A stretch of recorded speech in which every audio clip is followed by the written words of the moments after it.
My life has not gradually changed. It has changed instantaneously and permanently.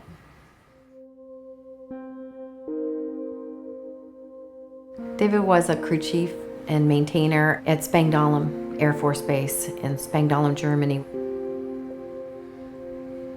David was in a car accident in which there was a light rain on the road, and it had bubbled up some oil from the surface, and he lost control and an oncoming car broadsided the car. My husband came to me and said that he had received a phone call from Dave's commander that he had a head injury and that we were leaving for Germany very quickly.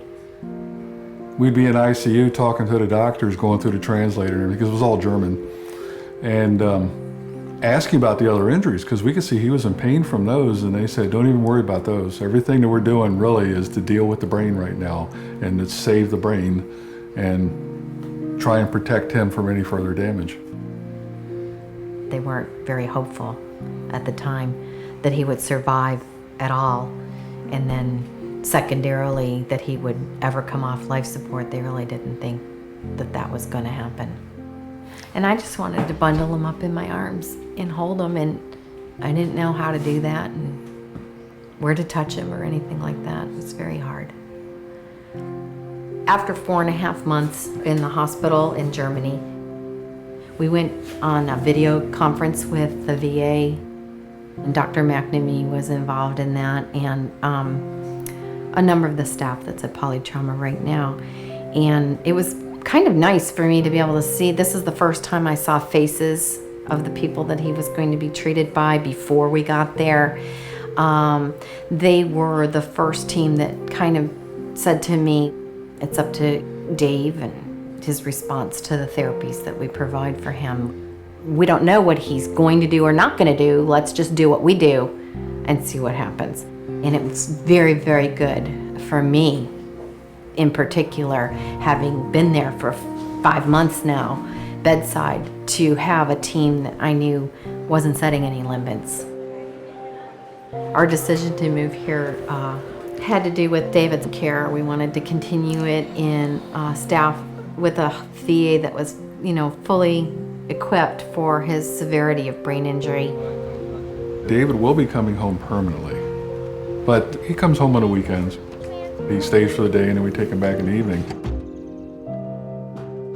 We love David, and of course we know we're dealing with a situation here, and as his parents, we're going to do the right thing for David and all that. But the thing I think, honey, you and I are always trying to figure out and balance out and stuff like that, this isn't all about David. No. We're the parents of 6 children. Erica and David are adults, and our school-aged children whom we've adopted are Andrew, Aaron, Zoe, and Victoria. They can be involved in helping to care for David or to play games with David or whatever we're going to be doing. And really encourage their desires to love their brother in a practical way, and not stop them because I think that they might drop a little food in his lap. And they've been growing as people also. One of the concepts that we try to get people to understand is that things are going to be normal again someday. But it's going to be a new normal. Slowly, little drinks. Whatever has happened to them and the current struggles that they're having are not going to define their lives.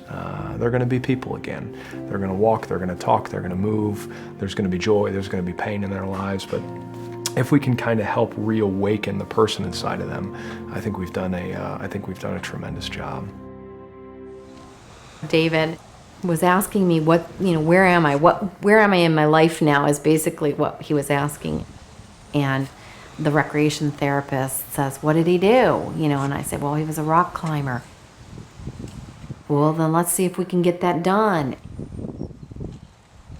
My reaction was, they're going to do what? They were going to let David go rock climbing. I'm thinking this isn't safe. He might get hurt. But part of the healing was let the kid go on a rope and hang from it. That's what he loves to do. When he was emerging and he was asking what happened, I said, "You are still an active duty airman, and you are still serving your country through your cooperation and your hard work through therapy. Because the men and women who are coming off the desert with TBIs will benefit from what they learned from you." And he gave me a thumbs up.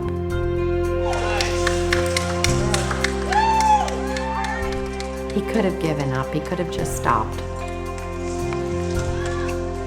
He could have gotten angry. And he didn't.